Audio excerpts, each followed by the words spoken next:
Hello दोस्तों, आज हम लोग फिर उपस्थित हुए हैं एक नए टॉपिक के साथ। और आज हमें चुंबकीय पदार्थ के संबंध में कुछ परिभाषाएं हमें पढ़ना है, जो कि अलग अलग 6 परिभाषाएं हैं जो अपने आप में इम्पॉर्टेंट हैं। तो इन परिभाषाओं को देखिए आज क्या हैं ये परिभाषाएं, जिसमें सबसे पहली परिभाषा है चुंबकीय प्रेरण। चुंबकीय प्रेरण जिसको कि कैपिटल बी से लिखते हैं। कैपिटल बी से हम चुंबकीय क्षेत्र की तीव्रता को भी लिखते हैं, तो कहीं ना कहीं उसी के समतुल्य है ये है, लेकिन यह अलग है उससे। क्या है इसकी जानकारी आज हम देने वाले हैं। देखिए, जब कोई चुंबकीय पदार्थ को हम किसी बाह्य चुंबकीय क्षेत्र में रखते हैं तो वह पदार्थ चुंबकित हो जाता है। चुंबकित होना मतलब वह चुंबकीय गुण ग्रहण कर लेता है। बाह्य चुंबकीय क्षेत्र में जब रखते हैं तो वह कुछ चुंबकीय गुण को ग्रहण कर लेता है। चुंबकित होना मतलब सारे परमाणुओं का अभिविन्यास या तो क्षेत्र की दिशा में हो जाएगा या उसके विपरीत हो जाएगा। तो जब क्षेत्र के विपरीत दिशा में अभिविन्यस्त होते हैं तो हम कहते हैं कि वह पदार्थ प्रतिचुंबकीय पदार्थ है, और जब क्षेत्र की दिशा में अभिविन्यस्त होते हैं तो हम कहते हैं कि वह पदार्थ अनुचुंबकीय अथवा लौह चुंबकीय है। लौह चुंबकीय में प्रबलता अधिक होती है। तो उसी से संबंधित ये चुंबकीय प्रेरण है कि जब हम किसी चुंबकीय पदार्थ को बाह्य चुंबकीय क्षेत्र में रखते हैं तो वह पदार्थ चुंबकित हो जाता है। इस प्रकार उस पदार्थ में उत्पन्न चुंबकत्व को प्रेरित चुंबकत्व कहते हैं, और इस घटना को चुंबकीय प्रेरण कहते हैं। इस प्रकार उसमें जो चुंबकत्व प्रेरित होता है उसको हम प्रेरित चुंबकत्व कहते हैं, और यही घटना चुंबकीय प्रेरण कहलाती है। तो चुंबकीय प्रेरण को समझने के लिए हम एक उदाहरण देते हैं कि हम कोई एक चुंबकीय पदार्थ ले रहे हैं। यहाँ एक छड़ ले लिया जो कि चुंबकीय पदार्थ की एक कोई छड़ है, और उस छड़ को एक समान चुंबकीय क्षेत्र में अगर रख दिया जाए तो वह पदार्थ चुंबकित होगा। चुंबकित होगा मतलब उसमें चुंबकीय गुण, चुंबकत्व का गुण वो ग्रहण कर लेगी। तो यहां देखिए, ये चुंबकत्व का गुण यहां ग्रहण कर लेगी, और चुंबकत्व का गुण ग्रहण करने पर उसका स्वयं का क्षेत्र निर्मित हो जाता है। यहां जो ये डॉटेड लाइन से दिखाया गया है, इस चुंबकीय पदार्थ द्वारा स्वयं जो क्षेत्र निर्मित किया जाता है इस बाह्य चुंबकीय क्षेत्र में, उसको ये डॉटेड लाइन से दिखाया गया। जैसे ही हम बाह्य चुंबकीय क्षेत्र में एक चुंबकीय पदार्थ को रखेंगे तो वह चुंबकित होगा, और चुंबकित होगा तो उसका स्वयं का क्षेत्र निर्मित होगा, जिसके कारण उसके भीतर चुंबकीय बल रेखाओं की सघनता बढ़ेगी। उसके भीतर चुंबकीय बल रेखाओं की सघनता बढ़ेगी, और यह भी एक चुंबक के समान व्यवहार करने लगेगा। इसमें भी एक सिरा इसका नॉर्थ पोल और दूसरा साउथ पोल के रूप में कार्य करना शुरू होगा, क्योंकि चुंबकीय बल रेखाएं इस दिशा में बाह्य चुंबकीय क्षेत्र में दिखाई गई। तो उसी डायरेक्शन में जैसे ही हम कोई चुंबकीय पदार्थ रखेंगे तो वह चुंबकीय पदार्थ इस सिरे से प्रवेश करेगी और इससे बाहर निकलेगी। और हम जानते हैं जिस सिरे से चुंबकीय बल रेखाएं बाहर निकलती है वो नॉर्थ पोल होता है, और जिससे प्रवेश करती है वो साउथ पोल होता है। तो इस प्रकार से इसमें से होकर बल रेखाएं धीरे धीरे इस पदार्थ में से होकर गुजरना शुरू करेंगे, तो इसका स्वयं का एक क्षेत्र निर्मित हो जाएगा, और तब हम कहेंगे यह पदार्थ चुंबकित हो गया। तो चुंबकित पदार्थ में पदार्थ के भीतर चुंबकीय बल रेखाओं की सघनता अधिक होती है, जिसके कारण इसका प्रभाव पड़ता है। देखिए, अब बाहर अगर हम देखें इस चुंबक के बाहर, तो चुंबक के बाहर इसके स्वयं द्वारा क्षेत्र जो निर्मित है उसकी दिशा बाह्य चुंबकीय क्षेत्र के विपरीत है, और भीतर उसी की दिशा में है। तो भीतर बाह्य चुंबकीय क्षेत्र की दिशा में चुंबकीय बल रेखाएं रहती है, इस कारण से यहां प्रबल चुंबकीय क्षेत्र होता है, और बाहर विपरीत दिशा में होने के कारण क्षीण चुंबकीय क्षेत्र होता है। इसके बाहर चुंबकीय क्षेत्र क्षीण हो जाता है। कुछ इस प्रकार से यहां इसी फिगर को और क्लियर करके दिखाया गया कि यहां देखिए बाहर गैपिंग दिखाया गया। तो बाहर गैपिंग, यहां बल रेखाएं कम है, मतलब इनके बीच ज्यादा अंतर दिखाया गया बल रेखाओं के बीच। तो यहां चुंबकीय क्षेत्र क्षीण हो गया। जो विपरीत बल रेखाएं जा रही हैं वह चुंबकीय क्षेत्र को क्षीण बनाती हैं। तो इस कारण से कुछ इस तरीके से वह चुंबकीय पदार्थ व्यवहार करेगा। तो अब हम चुंबकीय प्रेरण समझ चुके हैं कि यह प्रेरित चुंबकत्व है, जो चुंबकीय क्षेत्र की तीव्रता सामान्य होती है उसी के समान है, लेकिन यह प्रेरण द्वारा उत्पन्न हुआ है। तो इस कारण से इसका मात्रक वही होगा जो चुंबकीय क्षेत्र की तीव्रता का होता है। वेबर पर मीटर स्क्वायर लिख सकते हैं, वेबर पर मीटर स्क्वायर, या इसका मात्रक टेस्ला भी कहा जाता है। टेस्ला भी इसका मात्रक है। न्यूटन प्रति एम्पियर मीटर भी इसका मात्रक है, न्यूटन प्रति एम्पियर मीटर, या सीजीएस पद्धति में ये सभी मात्रक एसआई पद्धति में है।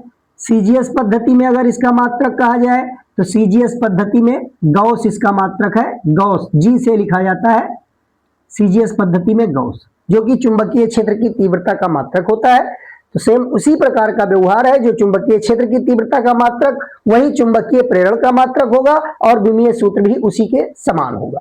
बस अंतर यही है, यह प्रेरण द्वारा उत्पन्न हुआ चुंबकीय क्षेत्र है और वह स्वयं का चुंबकीय क्षेत्र होता है। तो अब देखिए अगला, चुंबकन तीव्रता। चुंबकन तीव्रता क्या होती है? किसी पदार्थ की चुंबकन तीव्रता को हम आई से प्रदर्शित करते हैं और यह किसी चुंबकित पदार्थ के बारे में बताती है। यह बताती है कि कोई पदार्थ जब बाह्य चुंबकीय क्षेत्र में रखा गया तो वह पदार्थ किस सीमा तक चुंबकित हुआ है। चुंबकीय तीव्रता और चुंबकन तीव्रता इन दोनों में अंतर है। तो यहां चुंबकन तीव्रता की अगर बात करें तो चुंबकन तीव्रता चुंबकित पदार्थ के बारे में बताती है कि वह चुंबकित पदार्थ किस सीमा तक चुंबकित हुआ है, उसकी सीमा को बताती है। और चुंबकन तीव्रता को आई से प्रदर्शित करते हैं। और क्या होता है ये कि जब कोई पदार्थ को हम बाह्य चुंबकीय क्षेत्र में रखते हैं तो वह पदार्थ चुंबकित होता है। तो उस चुंबकित पदार्थ के एकांक आयतन का जो चुंबकीय आघूर्ण होता है उसी को हम चुंबकन तीव्रता कहते हैं। किसी चुंबकित पदार्थ के एकांक आयतन के चुंबकीय आघूर्ण को चुंबकन तीव्रता कहते हैं और उसको आई से प्रदर्शित करते हैं। आई बराबर अगर फार्मूला कहा जाए तो यम अपॉन बी लिख सकते हैं, यम अपॉन बी। यह चुंबकीय प्रेरण सदिश राशि है जो कि चुंबकीय क्षेत्र की तीव्रता के समान है। और चुंबकन तीव्रता भी एक सदिश राशि होती है क्योंकि यहां चुंबकीय ये द्विध्रुव आघूर्ण है, चुंबकीय आघूर्ण। तो चुंबकीय आघूर्ण सदिश राशि है, चुंबकीय आघूर्ण और आयतन का अनुपात है चुंबकन तीव्रता, तो यह भी एक सदिश राशि है। तो इसकी परिभाषा क्या बताया गया कि चुंबकन तीव्रता क्या होती है कि किसी पदार्थ को जब बाह्य चुंबकीय क्षेत्र में रखते हैं तो वो चुंबकित होता है। अब वो चुंबकित पदार्थ किस सीमा तक चुंबकित हुआ है वही चीज व्यक्त करती है। और उस चुंबकित पदार्थ के एकांक आयतन के चुंबकीय आघूर्ण को चुंबकन तीव्रता कहते हैं। और इसका मात्रक अगर कहा जाए तो इसका मात्रक एम्पियर प्रति मीटर होता है, एम्पियर प्रति मीटर। अब कैसे निकालेंगे?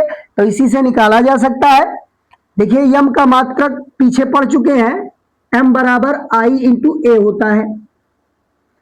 अब एम का अगर मात्रक निकालें तो इसका मात्रक एम का चुंबकीय आघूर्ण का ampere into metre square, ampere into metre square. और आयतन का मात्रक होता है घन मीटर यानी मीटर क्यूब। तो अब यहां एम्पियर इंटू मीटर स्क्वायर को अगर घन मीटर से डिवाइड करें तो मीटर स्क्वायर से यहां 2 घात कटेगी, 1 घात बचेगी। तो फाइनली इसका मात्रक क्या आएगा? आई का मात्रक, ये आई का मात्रक फाइनली जब निकालेंगे चुंबकन तीव्रता का तो एम्पियर प्रति मीटर ये बचेगा, ये इसका मात्रक होता है। और यह भी एक सदिश राशि है। अब देखिए चुंबकीय तीव्रता क्या होती है? चुंबकीय तीव्रता को एच से प्रदर्शित करते हैं। तो ये एच क्या है? तो जब कोई पदार्थ बाह्य चुंबकीय क्षेत्र में रखा जाता है तो वह चुंबकित होता है और उस चुंबकित पदार्थ के भीतर वास्तविक चुंबकीय क्षेत्र, चुंबकित पदार्थ के भीतर वास्तविक चुंबकीय क्षेत्र का मान जो होता है वह बाह्य चुंबकीय क्षेत्र तथा पदार्थ के चुंबकन के कारण उत्पन्न चुंबकीय क्षेत्र। चुंबकित पदार्थ के भीतर वास्तविक चुंबकीय क्षेत्र, बाह्य चुंबकीय क्षेत्र तथा पदार्थ के चुंबकन के कारण उत्पन्न चुंबकीय क्षेत्र के योग के बराबर होता है। जब कोई चुंबकीय पदार्थ को हम बाह्य चुंबकीय क्षेत्र में रखते हैं तो वह चुंबकित होता है। तो उस चुंबकित पदार्थ के भीतर जो वास्तविक चुंबकीय क्षेत्र है, चुंबकित पदार्थ के भीतर वास्तविक चुंबकीय क्षेत्र, बाह्य चुंबकीय क्षेत्र तथा चुंबकन के कारण उत्पन्न चुंबकीय क्षेत्र के योग के बराबर होता है। और इसको चुंबकीय तीव्रता को H से प्रदर्शित करते हैं। अब H की अगर परिभाषा कहा जाए, देखिए H के लिए सूत्र क्या लिखेंगे, यहां हम H के लिए सूत्र लिख रहे हैं।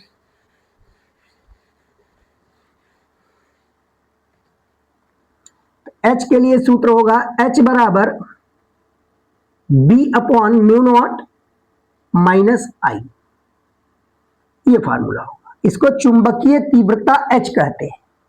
चुंबकीय तीव्रता H क्या है? चुंबकीय तीव्रता H बताया गया कि कोई चुंबकित पदार्थ के भीतर वास्तविक चुंबकीय क्षेत्र, बाह्य चुंबकीय क्षेत्र तथा पदार्थ के चुंबकन के कारण उत्पन्न चुंबकीय क्षेत्र के योग के बराबर होता है।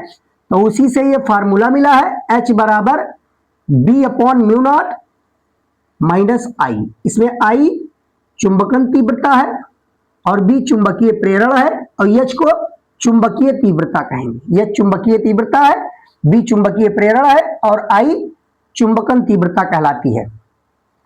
तो चुंबकन क्षेत्र की पदार्थ को चुंबकित करने की जो क्षमता होती है, चुंबकन क्षेत्र की पदार्थ को जो चुंबकित करने की क्षमता होती है, उसी को हम चुंबकीय तीव्रता कहते हैं।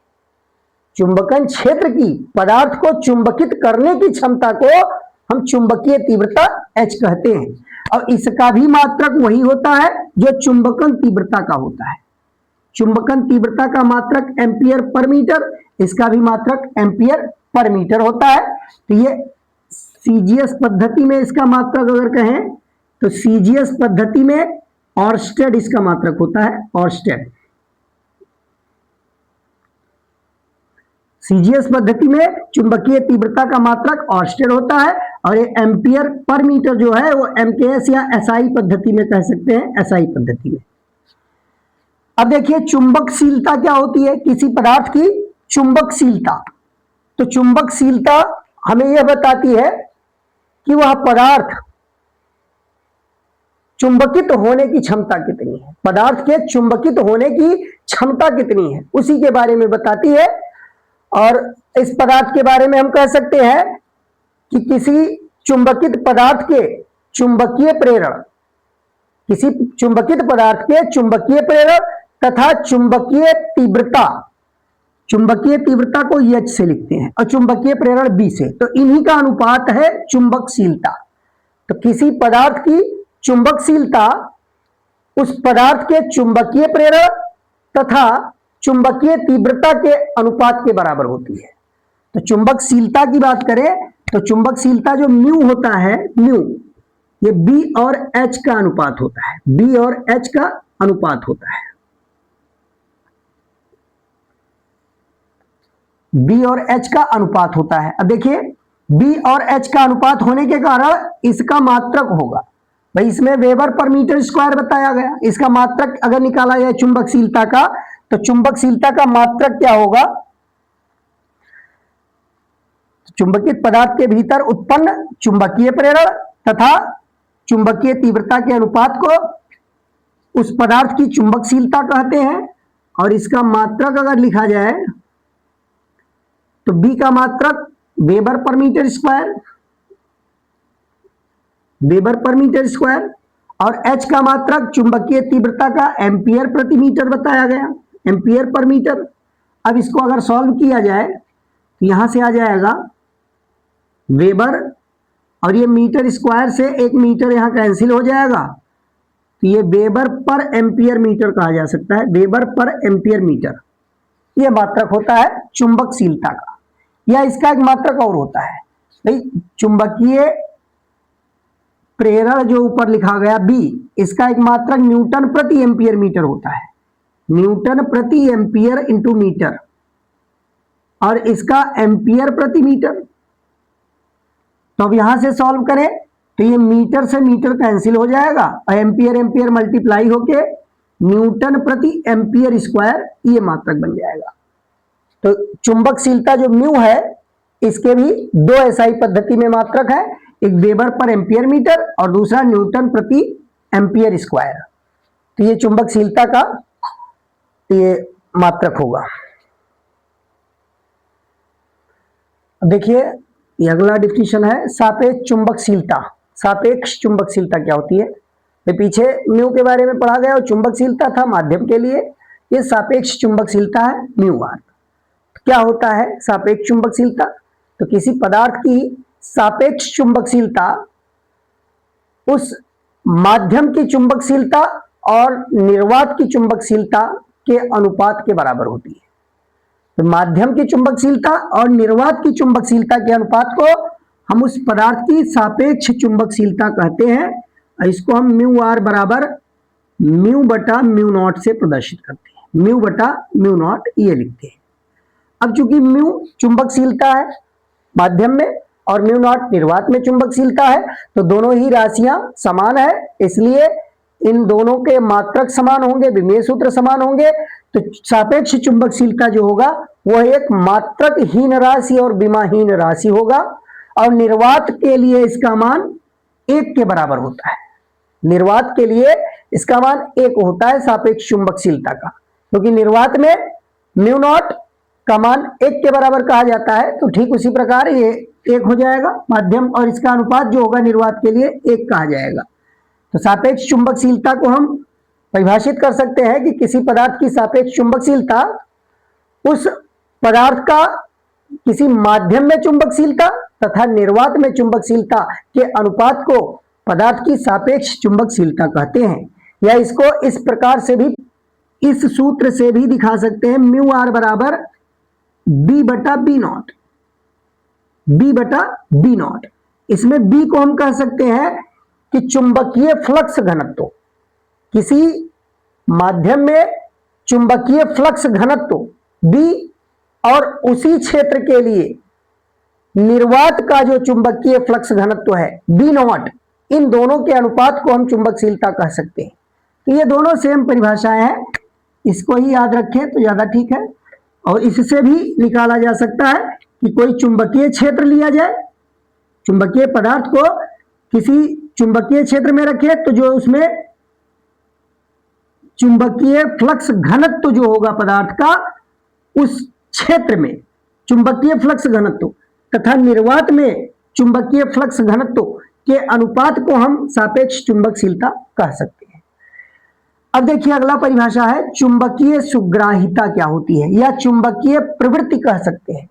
किसी पदार्थ की चुंबकीय प्रवृत्ति या चुंबकीय सुग्राहिता।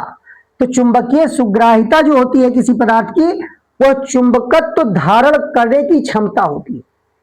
किसी पदार्थ के में जो चुंबकत्व का गुण ग्रहण होता है, जब हम किसी बाह्य चुंबकीय क्षेत्र में रखते हैं तो वह पदार्थ चुंबकत्व का गुण ग्रहण करता है। तो कितना गुण उसने धारण किया, उस धारण करने की क्षमता को हम पदार्थ की चुंबकीय सुग्राहिता कह सकते हैं। या हम यह कह सकते हैं कि कोई चुंबकीय पदार्थ है वो कितनी सरलता से चुंबकित हो रहा है, कितनी सरलता से चुंबकित हो रहा है। तो यही हमें चुंबकीय सुग्राहिता बताती है कि कोई पदार्थ कितनी आसानी से चुंबकित हो जा रहा है। तो चुंबकत्व को धारण करने की जो क्षमता होती है चुंबकीय क्षेत्र में, उस पदार्थ में चुंबकत्व को धारण करने की जो क्षमता होती है, उसी को हम पदार्थ की चुंबकीय सुग्राहिता कहते हैं। और चुंबकीय सुग्राहिता अनुचुंबकीय और प्रतिचुंबकीय पदार्थों के लिए, अनुचुंबकीय और प्रतिचुंबकीय पदार्थों के लिए चुंबकन तीव्रता I तथा चुंबकन तीव्रता के कारण उत्पन्न चुंबकीय तीव्रता H के अनुक्रमानुपाती होते हैं। चुंबकन तीव्रता I तथा इस चुंबकन तीव्रता के कारण या चुंबकन क्षेत्र के कारण उत्पन्न चुंबकीय तीव्रता, ये दोनों एक दूसरे के अनुक्रमानुपाती होते हैं। और इसी अनुक्रमानुपात को अगर इक्वलिटी में चेंज करें तो यहां एक कांस्टेंट आता है काई एम, ये काई एम लिखा जाता है। और इसी काई एम को हम चुंबकीय सुग्राहिता या चुंबकीय प्रवृत्ति कह सकते हैं। तो यहां से देखिए, यहां से भी एक परिभाषा मिल सकती है, काई एम बराबर I और H का अनुपात होगा। आई बटा एच, काई एम बराबर आई बटा एच, यहां से हमको प्राप्त हो जाएगा। अब आई क्या है? चुंबकन तीव्रता है, किसी पदार्थ की चुंबकन तीव्रता, और एच उस चुंबकन क्षेत्र के कारण चुंबकीय तीव्रता है। तो चुंबकन तीव्रता और चुंबकन क्षेत्र के कारण चुंबकीय तीव्रता का जो अनुपात होता है उस पदार्थ की चुंबकीय सुग्राहिता कहलाती है। अब चुंबकीय सुग्राहिता के आधार पर भी हम पदार्थ का वर्गीकरण कर सकते हैं और सापेक्ष चुंबकशीलता के आधार पर भी हम पदार्थ का वर्गीकरण कर सकते हैं। अब जैसे हम सापेक्ष चुंबकशीलता के आधार पर अगर करें तो न्यू आर का मान जिस पदार्थ के लिए लेस देन 1 होगा वह पदार्थ प्रतिचुंबकीय पदार्थ कहलाएगा, प्रतिचुंबकीय पदार्थ कहलाएगा।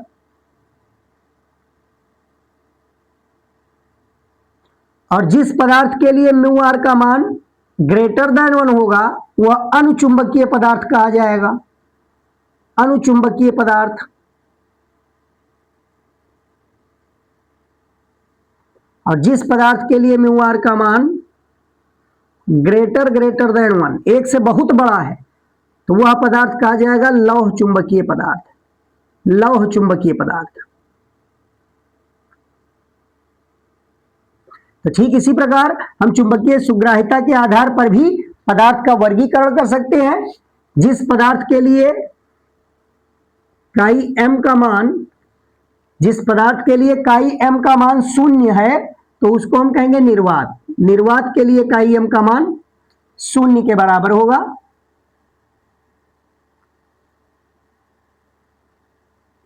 तो निर्वात में चुंबकीय सुग्राहिता 0, क्योंकि उसमें चुंबकन नहीं होता, पदार्थ में कोई चुंबकत्व का गुण पदार्थ नहीं ग्रहण करता निर्वात में। अब अगर काई एम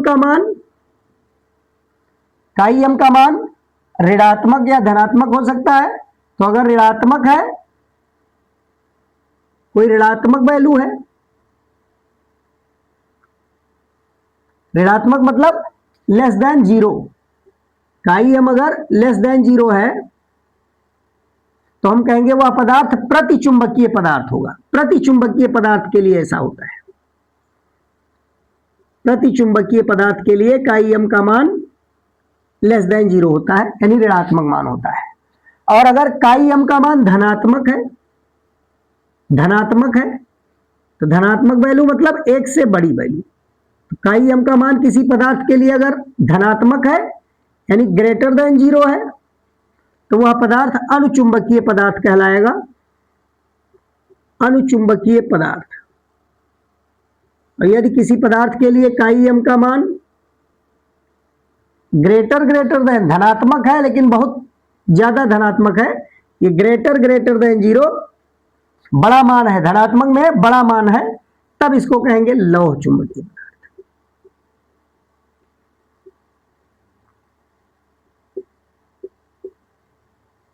लौह चुंबकीय पदार्थ। इस तरीके से हम सापेक्ष चुंबकशीलता और चुंबकीय सुग्राहिता के आधार पर पदार्थ का वर्गीकरण कर सकते हैं। अब आइए देखते हैं सापेक्ष चुंबकशीलता म्यू आर तथा चुंबकीय प्रवृत्ति या चुंबकीय सुग्राहिता हम कहते हैं काई एम को। काई एम चुंबकीय सुग्राहिता या चुंबकीय प्रवृत्ति है। तो चुंबकीय प्रवृत्ति काई एम और चुंबकशीलता, सापेक्ष चुंबकशीलता म्यू आर में संबंध। तो इसके लिए चुंबकन क्षेत्र की एक तीव्रता का सूत्र बताया गया है, चुंबकीय तीव्रता का। चुंबकन क्षेत्र में जो चुंबकीय तीव्रता H होता है वो B बटा म्यू नॉट माइनस आई के बराबर होता है। H बराबर B बटा म्यू नॉट माइनस आई, जिसमें H चुंबकीय तीव्रता है और B चुंबकीय प्रेरण और I चुंबकन तीव्रता कहलाता है। तो ये पीछे हम परिभाषा में पढ़ चुके हैं। तो इसी परिभाषा के आधार पर देखिए, इसको अगर पक्षांतर कर लें तो पक्षांतर करके इसको सॉल्व किया जाए तो यहां से हमको प्राप्त हो जाएगा H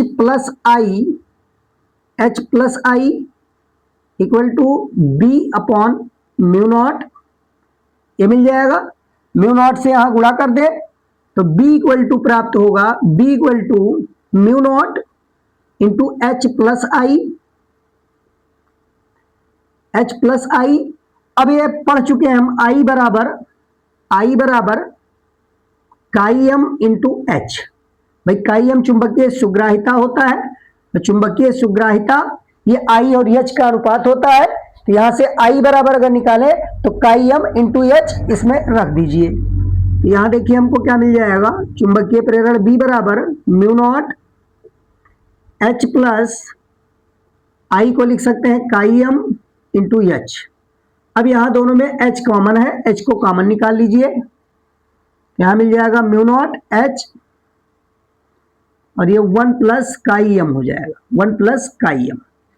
अब देखिए B को हम लिख सकते हैं म्यू नॉट इंटू एच, तो सॉरी म्यू एच, चूंकि B जो होता है वो म्यू एच के बराबर होता है, म्यू एच यानी चुंबकशीलता, चुंबकीय प्रेरण और चुंबकीय तीव्रता के अनुपात के बराबर होती है। तो वहीं से B बराबर म्यू इंटू एच लिख सकते हैं। तो इसमें B की जगह पर हम म्यू इंटू एच लिख दे, ये बराबर हो जाएगा म्यू नॉट एच और यहां 1 प्लस काई एम। अब H से ये H कैंसिल हो रहा है और यहां देखिए म्यू नॉट को अगर नीचे ले आए तो म्यू अपॉन म्यू नॉट बन जाएगा, म्यू अपॉन म्यू नॉट ये 1 प्लस काई एम के बराबर होगा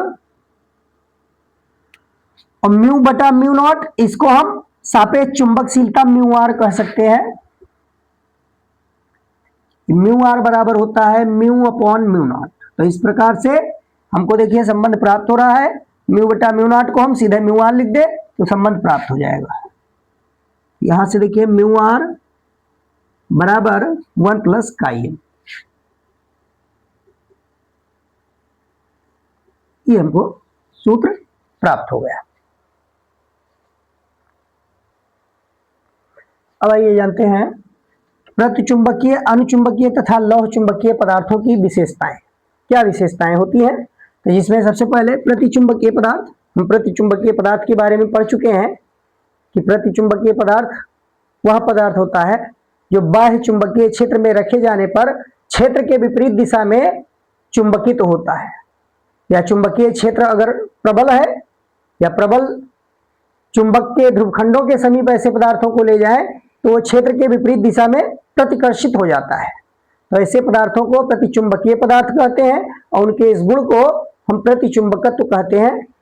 अब देखिए प्रतिचुंबकीय पदार्थ के लिए अगर हम कहें सापेक्ष चुंबकशीलता का मान, तो ये पीछे पढ़ चुके हैं, प्रतिचुंबकीय पदार्थ के लिए सापेक्ष चुंबकशीलता 1 से छोटी होती है, 1 से छोटी होती है।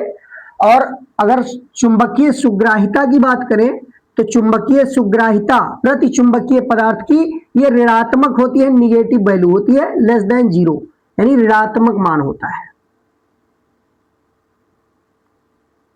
ऋणात्मक होता है। और अगर हम यहां कुछ गुण को देखें, प्रतिचुंबकीय पदार्थों में कुछ गुण होते हैं। अब कौन से गुण हैं?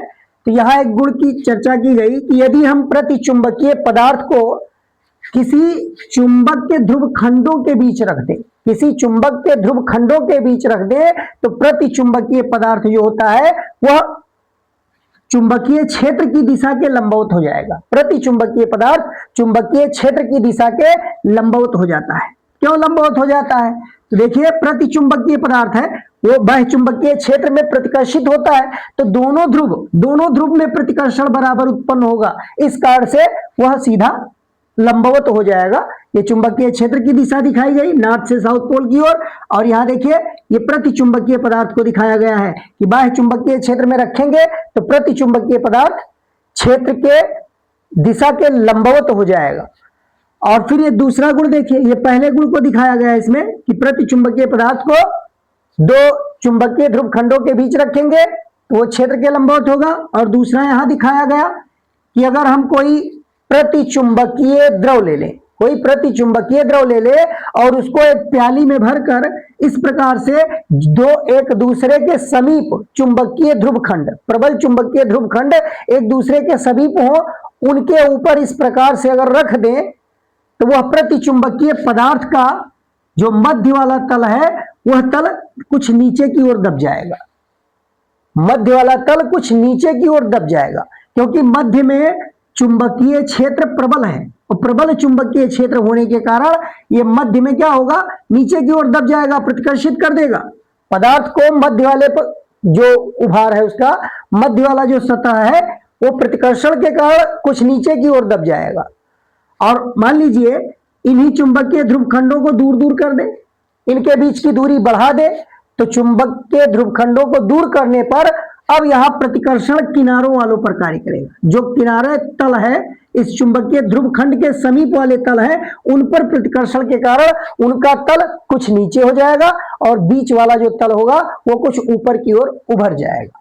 तो ये गुण है प्रतिचुंबकीय पदार्थ का। और एक तीसरा गुण है कि देखिए, अगर यू आकार की नली में हम कोई प्रतिचुंबकीय द्रव को भर दें, यू आकार की नली में प्रतिचुंबकीय द्रव को भर दें और नली के एक सिरे के समीप चुंबक के ध्रुवखंड रख दें, दो चुंबक के ध्रुवखंडों के बीच नली का एक सिरा रख दें, तो जिस सिरे पर हम चुंबक के ध्रुवखंड को रखे हैं उस सिरे में, नली के उस सिरे में द्रव का तल कुछ नीचे की ओर गिर जाएगा, द्रव का तल कुछ नीचे की ओर गिर जाएगा और दूसरे में ऊपर हो जाएगा। देखिए, ये प्रतिचुंबकीय पदार्थ के लिए ये तीन गुण तो ये बताए गए। और प्रतिचुंबकीय पदार्थ जो होता है वह ताप पर निर्भर नहीं करता। इसका एक गुण, चौथा गुण है कि यह ताप पर निर्भर नहीं करता है, ताप पर निर्भर नहीं करता है।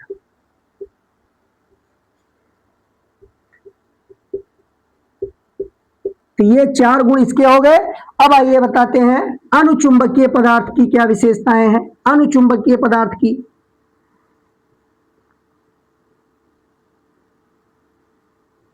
अनुचुंबकीय पदार्थ की विशेषताओं में हम जानते हैं अनुचुंबकीय पदार्थ क्या होते हैं कि वह पदार्थ जिनको बाह्य चुंबकीय क्षेत्र में रखा जाए तो वो क्षेत्र की ही दिशा में मामूली से चुंबकित होते हैं, और यदि उन पदार्थों को किसी प्रबल चुंबक के ध्रुवखंडों के समीप रखे तो वह चुंबकीय क्षेत्र की ही दिशा में आकर्षित होते हैं। ऐसे पदार्थों को अनुचुंबकीय पदार्थ कहते हैं और उनके इस गुण को अनुचुंबकत्व कहते हैं। तो अनुचुंबकीय पदार्थ के लिए अगर हम चुंबकशीलता, सापेक्ष चुंबकशीलता म्यू आर की बात करें तो अनुचुंबकीय पदार्थ के लिए म्यू आर का मान ग्रेटर देन 1 होगा। अनुचुंबकीय पदार्थ के लिए म्यू आर का मान ग्रेटर देन 1 होगा।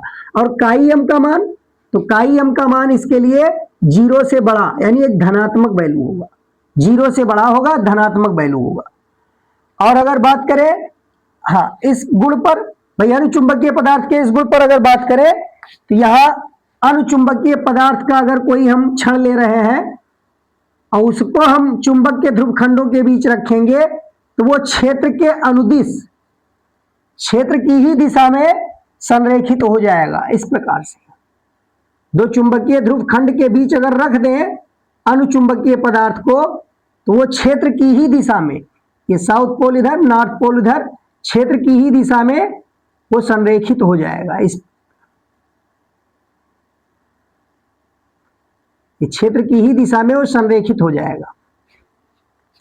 अब अगर हम अनुचुंबकीय पदार्थ का कोई द्रव ले लें और उसको एक प्याली में भरे, अनुचुंबकीय पदार्थ का अगर द्रव लें और उसको एक प्याली में भर दें और इस प्रकार से दो प्रबल चुंबकीय ध्रुवखंडों के बीच उस प्याली को अगर रखें तो यहां देखिए ठीक पहले का विपरीत होगा।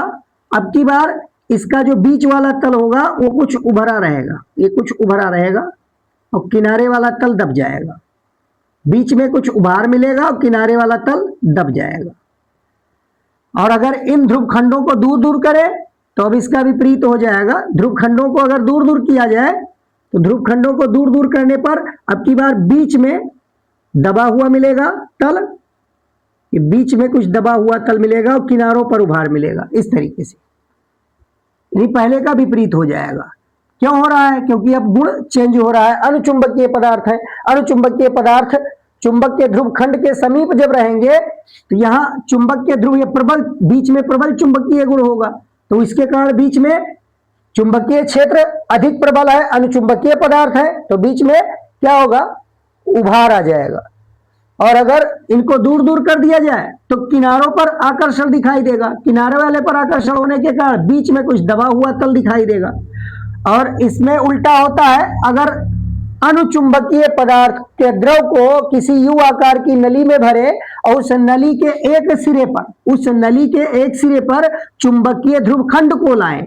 तो जिस सिरे पर हम चुंबकीय ध्रुवखंड को लाएंगे उस सिरे पर द्रव का तल कुछ ऊपर उठा हुआ दिखाई देगा। इसमें कुछ ऊपर उठा दिखाई देगा, दूसरे तल से कुछ ऊपर उठ जाएगा।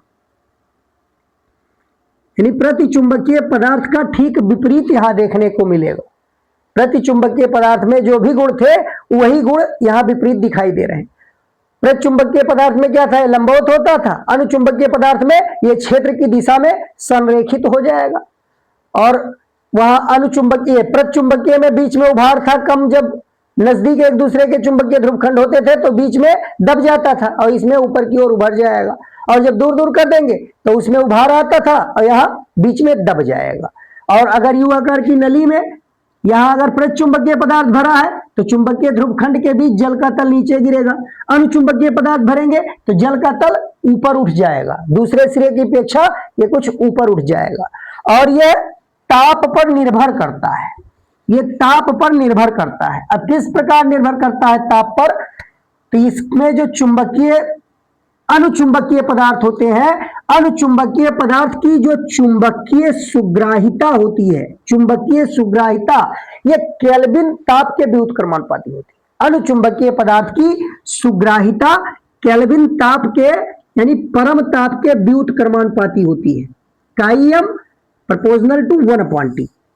ये ताप पर निर्भर करते हैं, अनुचुंबकीय पदार्थ ताप पर निर्भर करते हैं और यह परम ताप के व्युत्क्रमानुपाती होते हैं। और इसको क्यूरी नियम कहते हैं, इसी को हम क्यूरी नियम कहते हैं।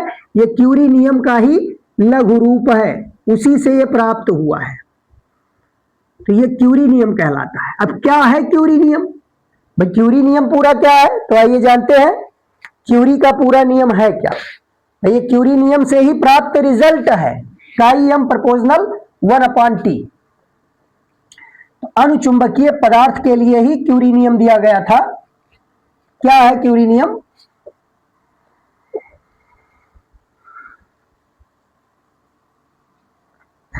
क्यूरी का नियम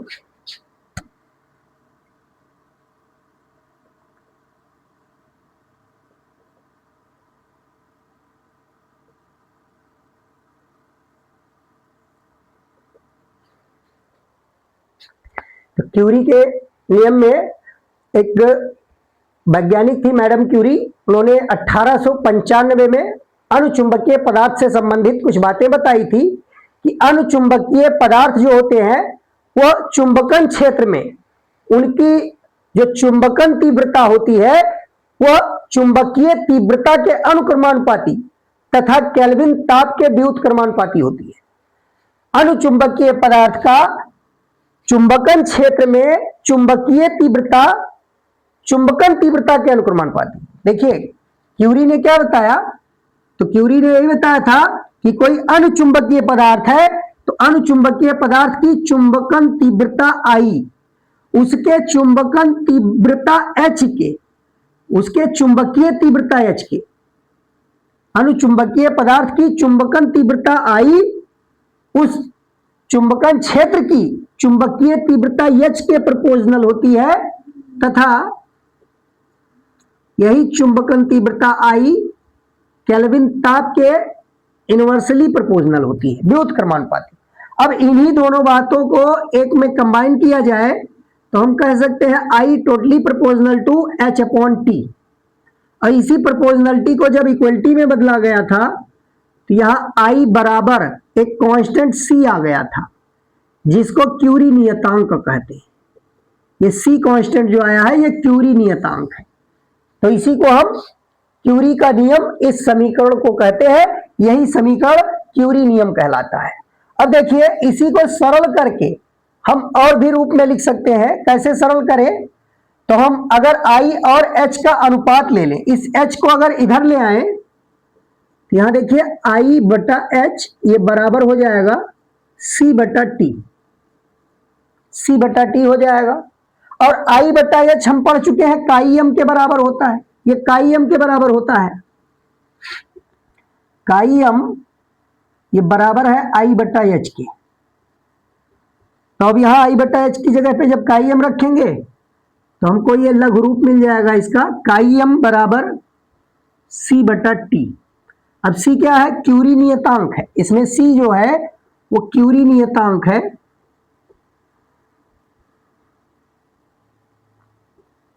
क्यूरी नियतांक, तो नियतांक है तो इसको प्रोपोर्शनलिटी में अगर लिखें तो यहां से हमको काई एम प्रोपोर्शनल टू 1/t, ये लघु रूप हमें क्यूरी नियम का प्राप्त हो जाएगा।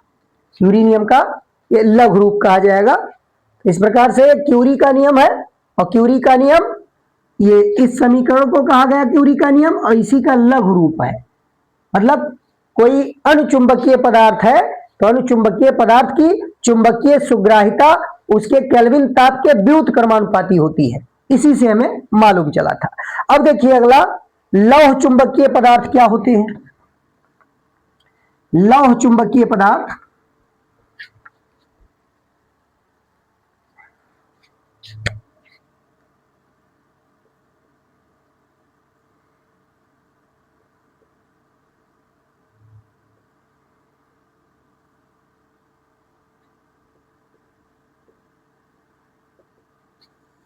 Ferromagnetic substances. तो लौह चुंबकीय पदार्थ हम उन पदार्थों को कहते हैं जो बाह्य चुंबकीय क्षेत्र में रखे जाने पर क्षेत्र की ही दिशा में प्रबल रूप से चुंबकित होते हैं। यदि उनको किसी प्रबल चुंबक के ध्रुवखंडों के समीप लाएं तो वह क्षेत्र की दिशा में प्रबल रूप से आकर्षित होते हैं। ऐसे पदार्थ को लौह चुंबकीय पदार्थ कहते हैं तथा उनके इस गुण को लौह चुंबकत्व कहा जाता है।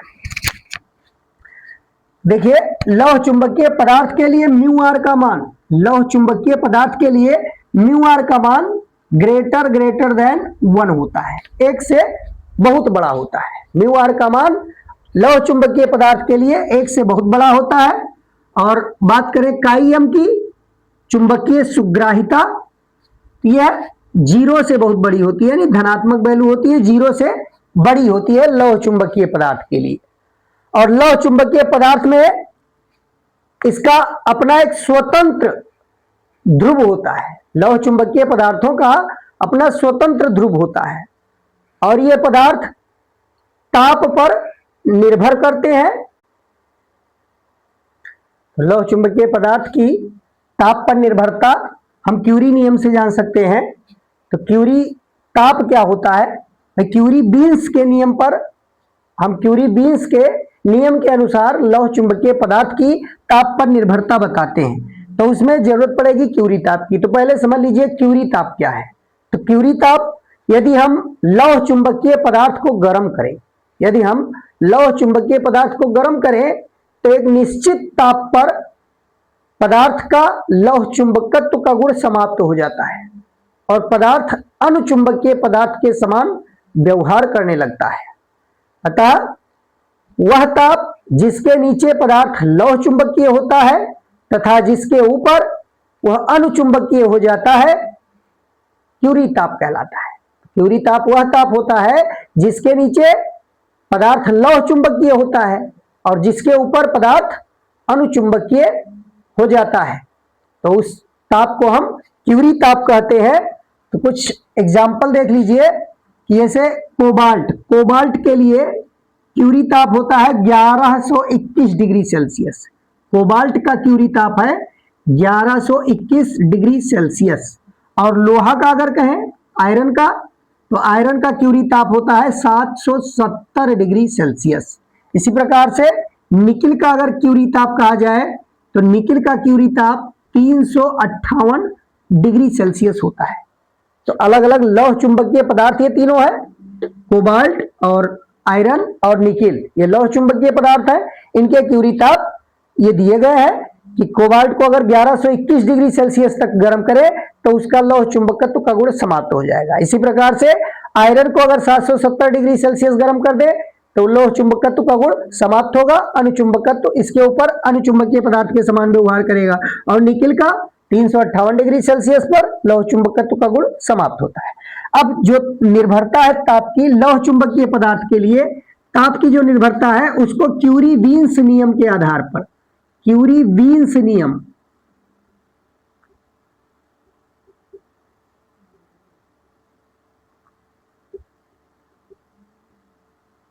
क्यूरी बीन्स के नियमानुसार हम लौह चुंबकीय पदार्थ की निर्भरता बताते हैं ताप की। तो क्या है, तो क्यूरी बीन्स नियम में किसी लौह चुंबकीय पदार्थ की चुंबकीय प्रवृत्ति, लौह चुंबकीय पदार्थ की चुंबकीय प्रवृत्ति ये 1/T - TC के अनुक्रमानुपाती होती है, यह बताया गया। इसी को हम क्यूरी बीन्स नियम कहते हैं कि किसी लौह चुंबकीय पदार्थ की चुंबकीय सुग्राहिता या चुंबकीय प्रवृत्ति का है तो 1/T - TC के अनुक्रमानुपाती होगा। और इसमें TC क्या है, तो TC को हम क्यूरी ताप कहते हैं, जहां TC ये क्यूरी ताप कहलाता है। तो क्यूरी ताप को पहले ही बता चुके, क्यूरी ताप यहां बताया जा चुका। तो इसमें क्यूरी बीन्स के नियमानुसार ताप पर निर्भरता होती है। अब अगर हम तीनों पदार्थों के लिए ग्राफ खींचे, भाई चुंबकीय सुग्राहिता और ताप के बीच ग्राफ खींचे, तो ग्राफ देखिए कैसे बनेगा।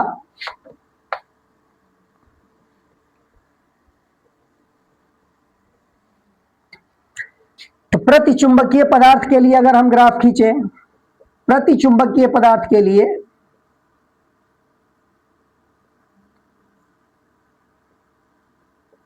प्रतिचुंबकीय पदार्थ ताप पर निर्भर नहीं करते हैं।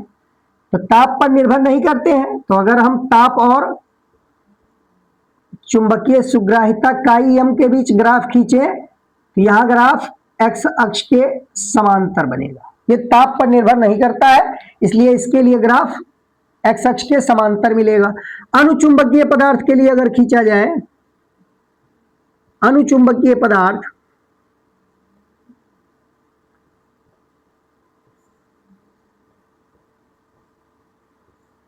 तो इसकी अगर ताप पर निर्भरता ग्राफ द्वारा देखना है तो इसका ग्राफ कुछ इस तरीके से दिखाया जाएगा।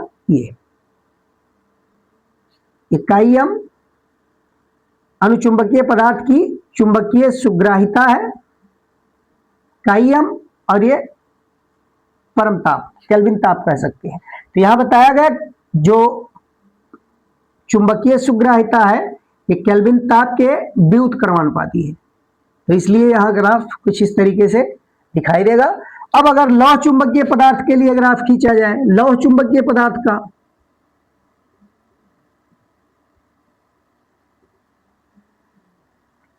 लौह चुंबकीय पदार्थ, लौह चुंबकीय पदार्थ का अगर हम ताप पर निर्भरता देखें तो इस पर परम शून्य, ये परम ताप या केल्विन ताप कह सकते हैं, इस पर चुंबकीय सुग्राहिता काई-एम लिया गया। तो इस पर ग्राफ कुछ इस तरीके से दिखाया जाएगा।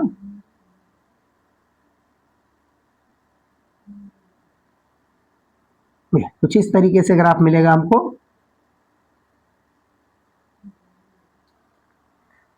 और ग्राफ दो भागों में, दो भागों में डिवाइड होगा, ये पहला भाग और ये दूसरा भाग। इस टेम्परेचर को हम कहेंगे क्यूरी ताप, ये क्यूरी ताप कहलाएगा। देखिए क्यूरी ताप यहां बाउंड्री का काम करेगा। क्यूरी ताप के पहले पदार्थ लौह चुंबकीय होगा, ये 1 वाले भाग में पदार्थ में लौह चुंबकत्व का गुण होगा, लौह चुंबकीय रहेगा पदार्थ। और सेकंड भाग यानी इस ताप से अधिक ताप पर, तो इस ताप से अधिक ताप पर वो अनुचुंबकीय बन जाता है, अनुचुंबकीय पदार्थ के समान वो व्यवहार करता है।